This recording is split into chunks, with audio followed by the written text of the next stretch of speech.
It doesn't shout. It doesn't ask to be remembered.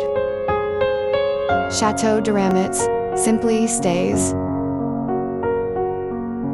Moss climbs its walls, not as a sign of decay, but as proof that time still touches it gently. Trees lean toward it, birds pass over it. It listens, more than it speaks.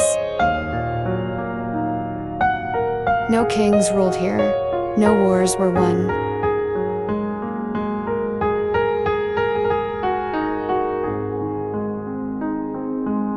But silence won everything.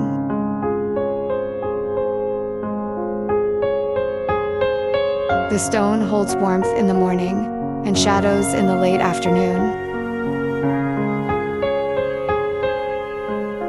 Its windows do not look out, they reflect inward.